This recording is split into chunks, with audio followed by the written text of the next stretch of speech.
Good morning, welcome to CATEXTV. My name is Frank Fortunato. This is a live broadcast from Princeton, New Jersey. Today is Friday, the 9th of January, 2009.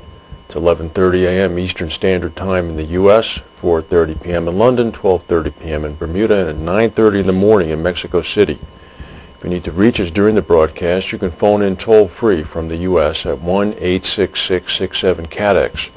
Overseas, our AOL Instant Mail address is CATEXTV. We have a breaking story that's coming from Indiana, a state in the United States.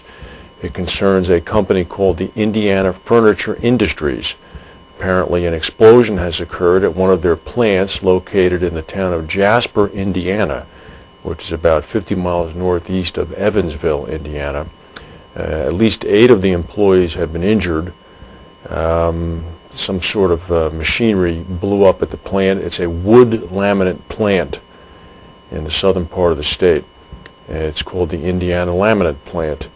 No word on any fatalities, no other word on the immediate cause of the explosion, no word on the condition of those injured. Apparently the fire, or whatever the actual incident is, has been contained. We don't have any other information on that.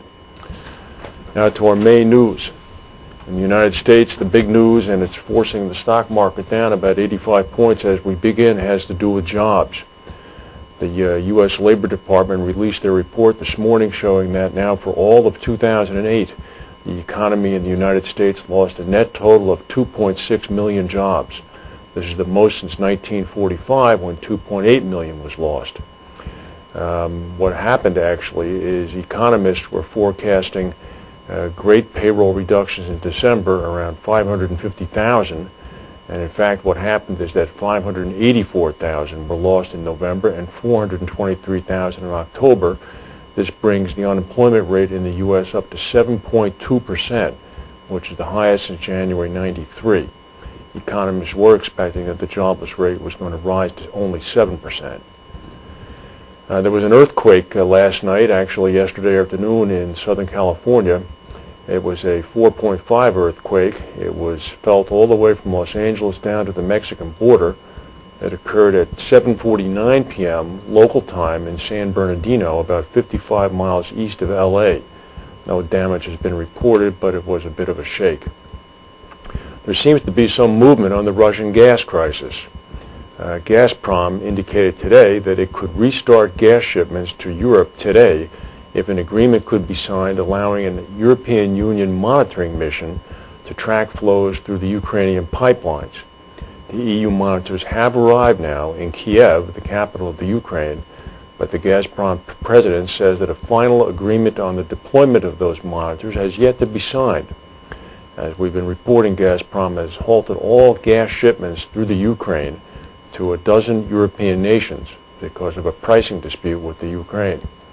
This morning, the Gazprom CEO indicated that the company would resume shipments to Europe once the EU monitors were put in place at pipeline pumping stations across the Ukraine.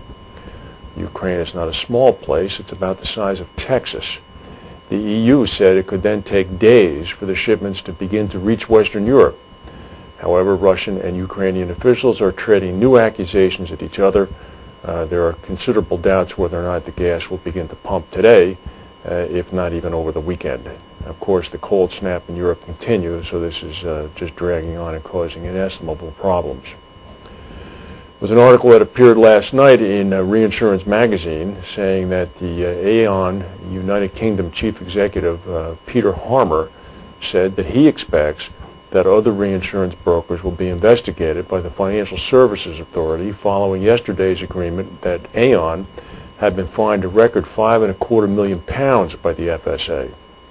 The fine was, quote, for failing to take reasonable care to establish and maintain effective systems and controls to counter the risks of bribery. It relates to activity that Aon engaged in the Far East by aviation brokers. In early September last year, Reinsurance magazine revealed that Aon had placed 3 staff on a leave of absence pending the investigation. Mr. Harmer said, "I would fully expect other firms will be subject to investigation, or they'll have to show they have correct systems in place." Harmer went on to say that it was, quote, an age-old business practice for brokers in the London market to, quote, go to far-flung parts of the world and use introducers and third-party brokers. He declined to comment on whether the FSA was forcing Aon to put any of the accounts under investigation out for tender or indicate the value of the accounts that Aon had won thanks to the payments. There's a story today saying that the Lloyd's reinsurer Advent is pulling out of wind-exposed Gulf of Mexico offshore energy risks after the syndicate revealed its loss estimates from Hurricane Ike have almost tripled, up to £42 million before tax. Advent said that it will now incur a loss for the full year when it releases its results on February 20th, as the impact from the storm has increased from the £15 million it estimated in its third quarter reports. At that time, it indicated that it expected any deterioration in Ike losses to be, quote, largely contained in the reinsurance premiums. Advent said that the increased loss projection primarily arose from its Syndicate 780 offshore energy account, which saw estimated net losses of £22 million as clients reported higher than expected loss. More news from Broker World. A senior facultative broker has resigned from Aon Benfield Fac. This is according to Reinsurance magazine. Michael Papworth, former head of Benfield Fac, will leave the company. Several sources said that Papworth is in fact moving to Miller Insurance Services. According to other sources, 10 other staff are also thought to have resigned Aon Benfield Fac to join Papworth at Miller in an effort to kick off the new facultative insurance program at Miller's. It's understood that the new program has secured startup capital in the neighborhood of £10 million, which is a pretty nice chunk of change. We'll go down to a word from our sponsors and come back with the rest of the news.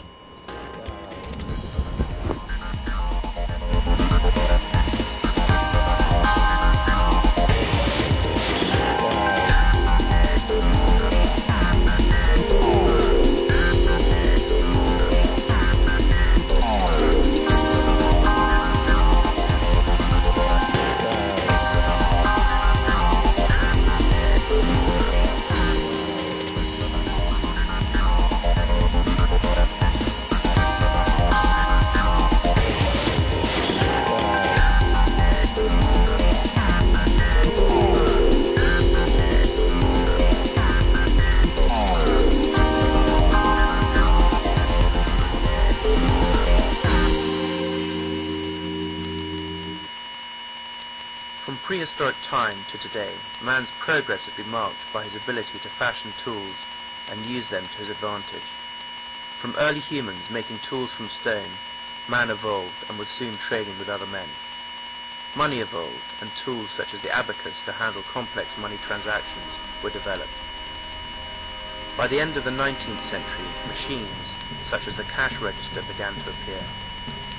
100 years later, we have even better computer-driven machines which track stock, change prices, and automatically reorder. Meanwhile, the reinsurance industry has failed to embrace man's drive for progress.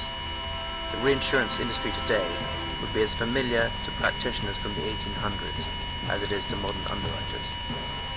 An underwriter or broker from 1800 would settle nicely into today's business.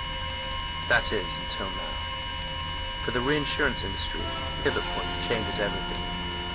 Soon it will be understood that the period before pivot point was as dark as the caveman period was before the abacus. Come and see for yourself if you don't believe. After a demonstration, you will understand what is possible. The Royal Gazette down in Hamilton, Bermuda is reporting this morning that the Bernard Madoff investment debacle could see the insurance industry paying out around $1 billion in claims as investors sue institutions and money managers who put funds into Madoff's giant Ponzi scheme. The story reports that this is the view of Gregory Flood, who is the president of Iron Pro, the professional liability arm of Bermuda-based Iron Shore. Flood says that Madoff's impact will add to the large claims emanating from the subprime crisis. Quote, he says, I think there will be a lot of financial institutions that will be litigated against by people who invested in funds which then